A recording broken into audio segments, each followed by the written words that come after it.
O milagre que Vitor nunca esperou. Vitor seguiu pelo corredor do hospital com os olhos fixos no chão, como se cada passo pesasse mais que o anterior. A pasta marrom desgastada que carregava continha o último exame de sua esposa, Ana Clara. Síndrome de Alport. Insuficiência renal avançada. Transplante urgente. As palavras do médico ecoavam em sua mente como marteladas.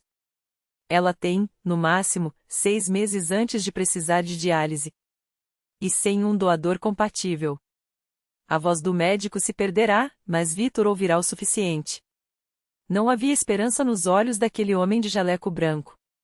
Ana Clara tinha apenas 32 anos.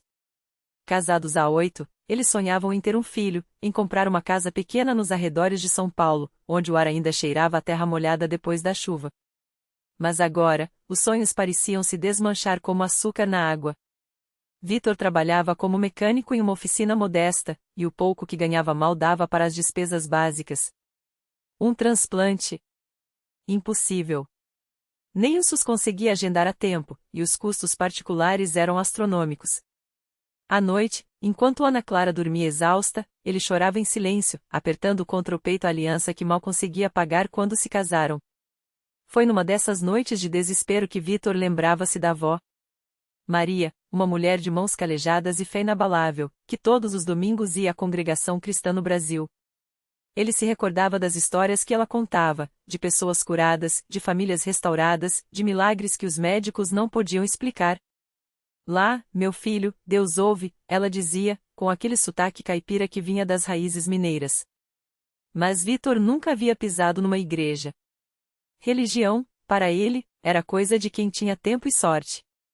Até que, numa tarde de sábado, depois de mais uma discussão com Ana Clara, ela, resignada, ele, revoltado, Vitor viu um folheto amarelado preso no para-brisa do carro.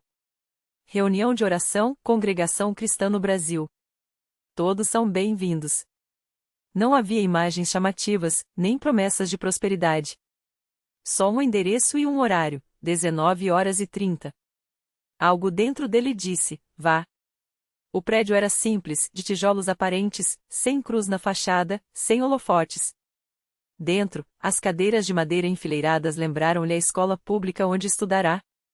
Não havia banda, nem telão, nem palmas.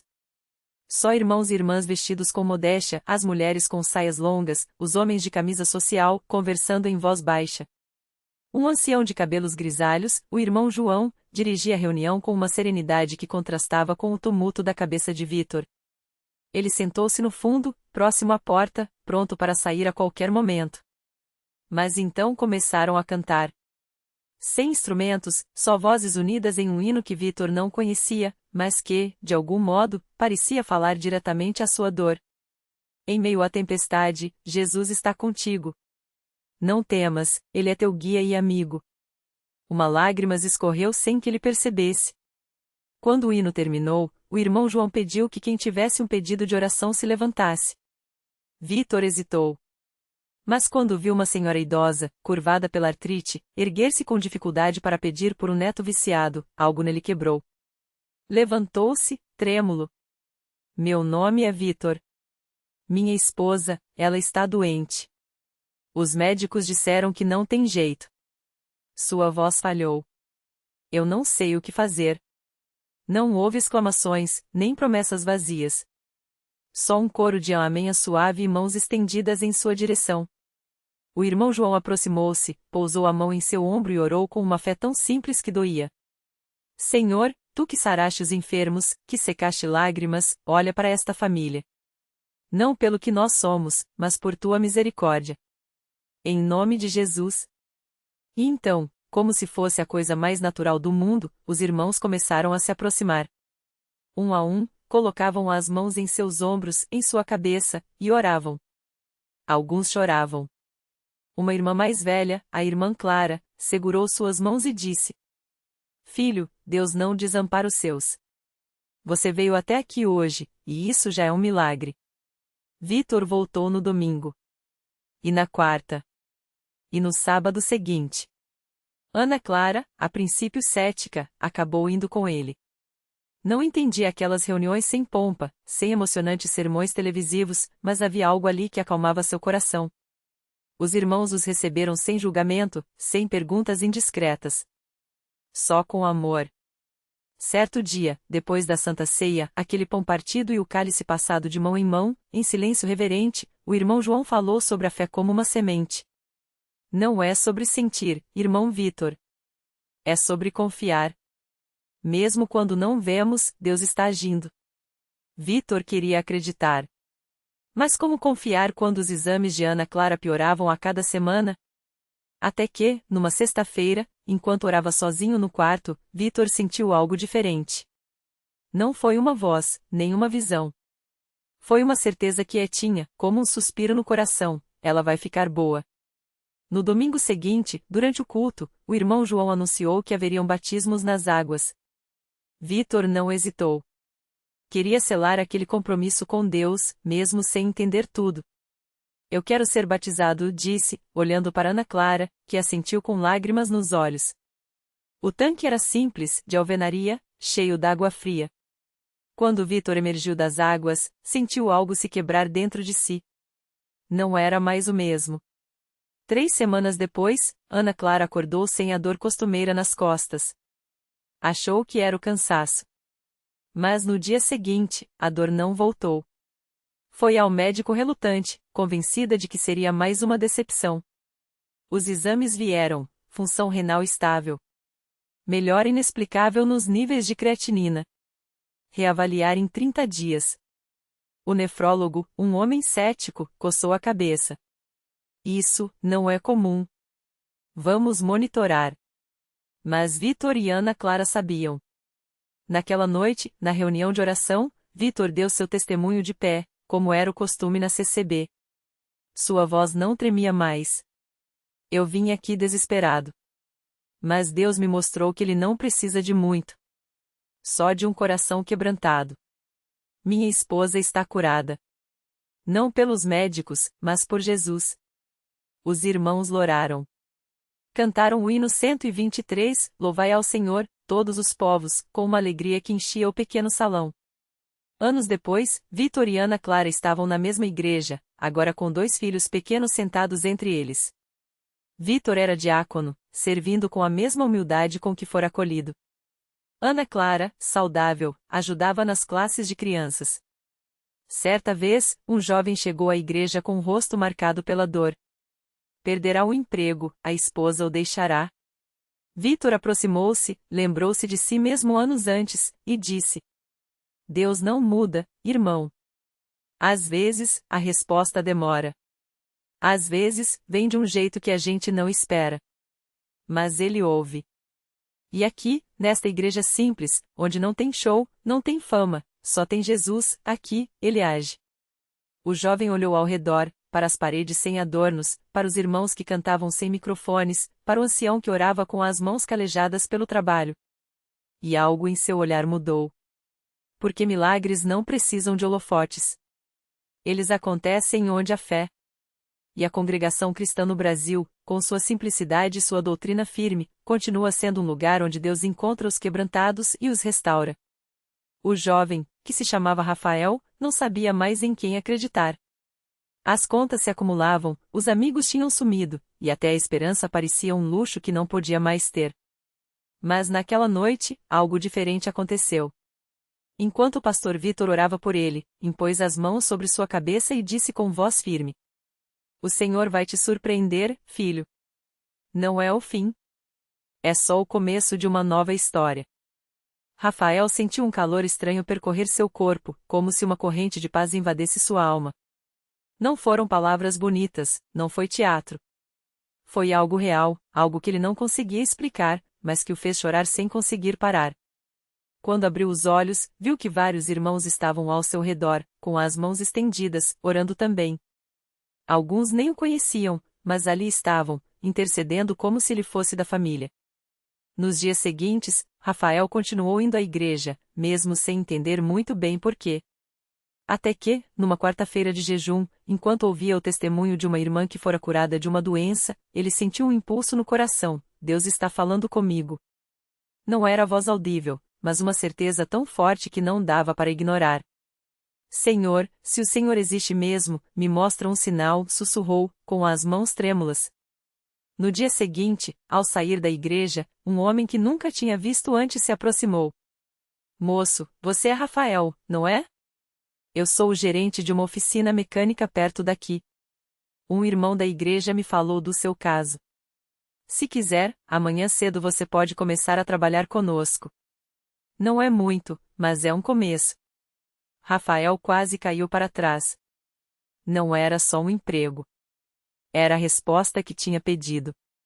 E não veio de um grande milagre com trombetas e luzes, mas de uma maneira simples, como tudo naquela igreja, através de pessoas comuns que obedeceram a Deus. Mas o melhor ainda estava por vir. Algumas semanas depois, enquanto arrumava um carro na oficina, Rafael ouviu uma voz conhecida. Rafael.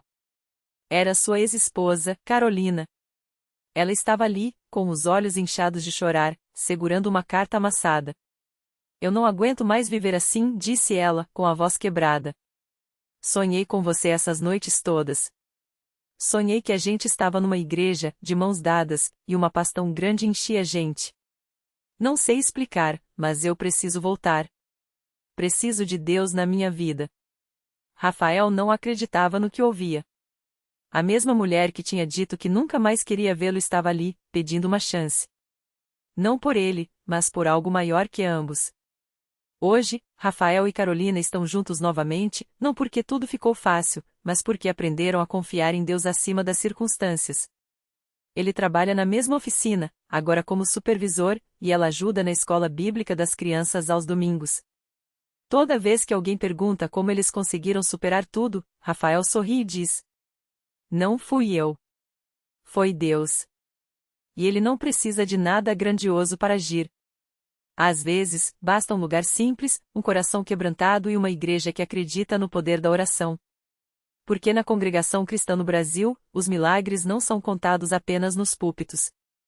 Eles estão nos olhares de quem voltou a sorrir, nas mãos que se unem em oração, nas vidas que eram pedaços e viraram um todo novamente.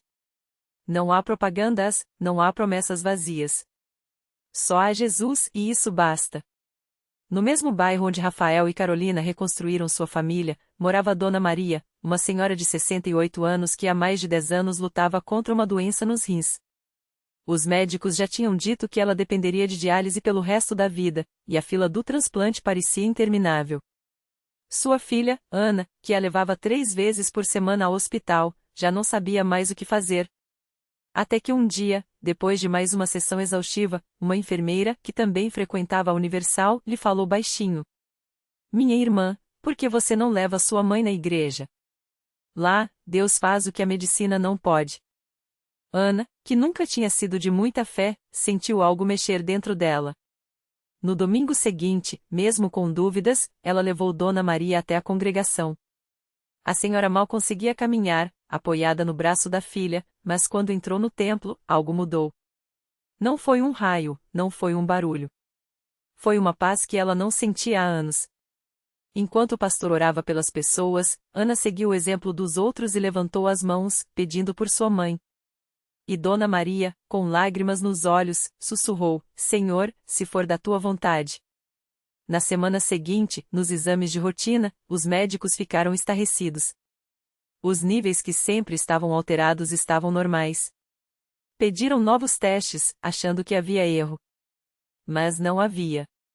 Os rins de Dona Maria tinham começado a funcionar sozinhos, como se tivessem sido renovados. O nefrólogo, sem explicação científica, apenas balançou a cabeça e disse: Isso não deveria ser possível. Hoje, Dona Maria não faz mais diálise. Ela vai à igreja toda quarta-feira para o culto de cura e leva outras pessoas que conhece no hospital. Sempre que alguém pergunta como ela sarou, ela responde com a mesma simplicidade de Rafael: Foi Jesus. Ele não esquece de ninguém. E assim, como um rio que não para de correr, os testemunhos se multiplicam. Tem o caso do Júnior, um jovem que estava preso às drogas e, depois de uma corrente de oração na igreja, teve um sonho tão vivo com Jesus que acordou com um desejo novo no coração. Hoje, ele é auxiliar de pastor e ajuda outros dependentes químicos a encontrarem liberdade. Tem a história da senhora Aparecida, que perdeu o marido e achou que não ia conseguir criar os 3 filhos sozinha. Até que, em um culto de terça-feira, uma irmã em Cristo se aproximou e disse: Deus vai te sustentar. No dia seguinte, ela recebeu uma proposta de trabalho que nem tinha procurado, com salário suficiente para tudo. Não são coincidências. São respostas. Porque na congregação cristã no Brasil, a fé não é só teoria, é prática. É o pai que abraça o filho depois de anos de distância. É a mãe que dança no culto porque o médico disse que o tumor sumiu. É o desempregado que volta para casa com um contra-cheque na mão, depois de meses sem esperança. E o mais lindo é que ninguém ali se gabar de si mesmo. Todos sabem, o milagre não vem do pastor, não vem da força humana. Vem de um Deus que ouve, que vê e que age, mesmo quando a gente já desistiu de acreditar. Porque quando a gente menos espera, Ele está lá. Na fila do ônibus, no corredor do hospital, no banco da igreja. Esperando só um gesto de fé para transformar o impossível em realidade. E assim, vida após vida, a história continua sendo escrita. Não com tinta, mas com lágrimas de gratidão e sorrisos que só quem experimentou entende. Porque Deus ainda faz milagres. E na Universal, eles acontecem todos os dias.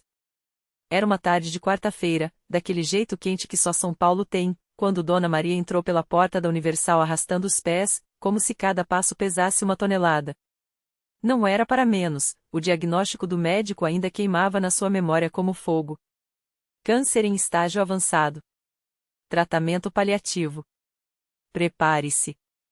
Palavras duras, que roubaram até a vontade de lutar. Ela tinha se conformado.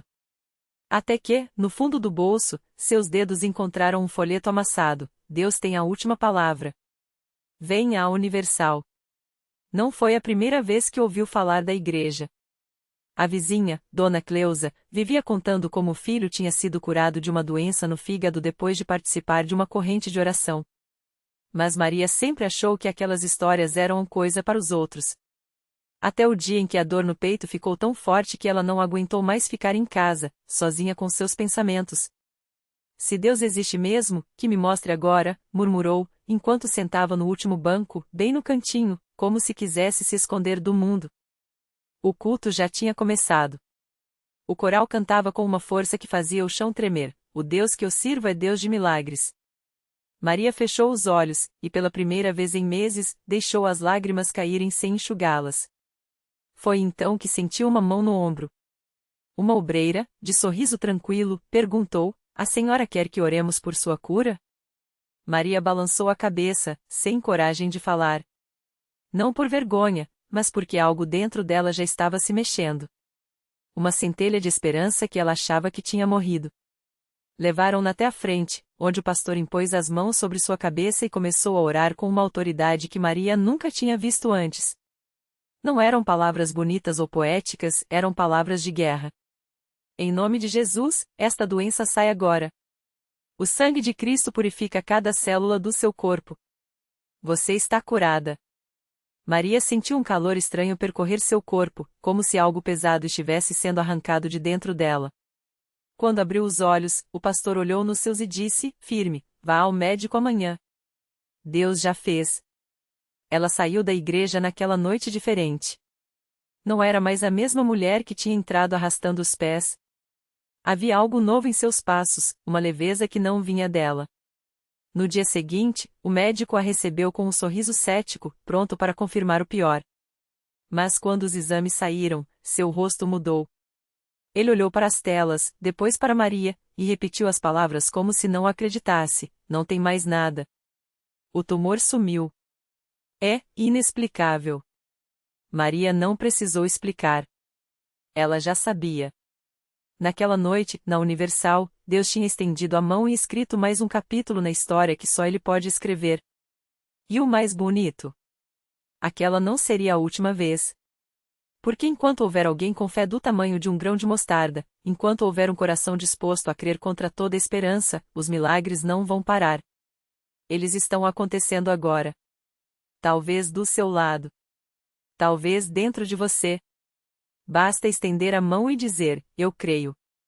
Maria saiu do consultório com as mãos trêmulas segurando o laudo. O papel branco com letras pretas dizia o que os médicos chamavam de impossível, mas ela sabia que não era milagre para quem já tinha visto Deus agir. No caminho para casa, parou na calçada, fechou os olhos e sussurrou: "Obrigada, Senhor. Mas o Senhor sabe, ainda tenho João. Seu filho, um menino de 10 anos, nasceu com uma doença rara nos ossos que o deixava frágil como vidro. Qualquer queda, qualquer movimento brusco, poderia ser fatal. Os médicos falavam em qualidade de vida limitada, mas Maria ouviu algo diferente quando o pastor orou por ele na última reunião: este menino vai correr. Ele vai pular. Ele vai viver sem medo." Naquela noite, ela levou João à igreja novamente. Desta vez, não foi só ela quem chorou no altar. O menino, mesmo com dor, se ajoelhou e pediu: "Jesus, eu quero brincar como as outras crianças. Eu quero ser forte." A congregação orou com eles, mãos levantadas, vozes unidas em um só clamor. E então, algo aconteceu. João sentiu um calor nas pernas, como se alguém estivesse passando as mãos sobre seus ossos. Ele se levantou devagar, deu um passo, depois outro. Sem dor. Sem medo. E então, como se não pudesse conter, ele pulou. Um pulo pequeno, mas suficiente para fazer o povo gritar de alegria. A mãe o abraçou, chorando: "É ele. É Deus." Nos dias seguintes, os exames confirmaram: os ossos de João estavam se regenerando de uma forma que a medicina não conseguia explicar. Os médicos, os mesmos que antes davam sentenças, agora coçavam a cabeça, murmurando sobre a remissão espontânea. Mas Maria sorria, porque sabia que não era espontâneo. Era a resposta. E assim, a história daquela família se tornou um testemunho vivo na igreja. Maria, que entrou arrastando o peso da doença, agora dançava nos cultos. João, que antes observava as crianças brincarem da janela, agora corria no pátio da Universal, sujo de terra e feliz. E toda vez que alguém perguntava como, eles respondiam com um sorriso: "Vem na reunião. Você vai ver." Porque milagre não é só uma palavra bonita. É uma porta que se abre quando a gente bate com fé. É a mão de Deus estendida para quem ainda não desistiu de crer. E na Universal, essas mãos nunca param de trabalhar. Nunca param de transformar vidas. Talvez você esteja lendo isso hoje pensando: "Mas o meu caso é diferente." Ou já tentei de tudo." Maria também pensou assim. João também. Mas eles descobriram que, quando a gente entrega o impossível nas mãos de Deus, Ele devolve como testemunho. E a melhor parte? Essa história não acabou. Ela continua hoje. Na sua vida. Na sua família. Na sua batalha. Porque onde há fé, Deus age. E onde Deus age, não há doença que resista, não há cadeia que prenda, não há tristeza que permaneça. Basta acreditar. Basta dizer, como Maria disse: "Senhor, eu creio. Faz em mim." E então, prepare-se. Porque quando Deus começa a escrever, a história muda. E o final? Sempre é melhor do que a gente sonhou. E o milagre aconteceu. Maria, que por anos carregou o diagnóstico de uma doença considerada incurável, voltou ao médico após aquela noite de oração na Universal. Os exames, antes repletos de sombras, agora mostravam apenas tecidos sadios. O médico, incrédulo, balbuciou: "Isso não tem explicação científica." Ela sorriu, porque sabia: Deus não precisa de explicações. Ele só precisa de um assim. João, que havia perdido tudo: o emprego, a dignidade, até a vontade de viver, recebeu uma ligação inesperada. A empresa que o demitira anos antes, agora sob nova direção, o chamava de volta, não como funcionário, mas como sócio. "Como assim?" perguntou. A resposta veio simples: "Alguém aqui sonhou com você. Disse que você era a peça que faltava." João soube: Deus sonha por nós quando esquecemos como sonhar. Mas o maior milagre não foi a cura ou a restauração. Foi o que aconteceu dentro deles. Maria e João descobriram que a fé não é sobre ter todas as respostas, mas sobre confiar aquele que as tem. Que as mãos que transformam vidas não são mágicas, são paternais. E que, às vezes, Deus não muda a tempestade, mas nos ensina a dançar na chuva. Hoje, esta história é sua. Talvez você esteja com as mãos vazias, o coração cansado ou a fé em frangalhos.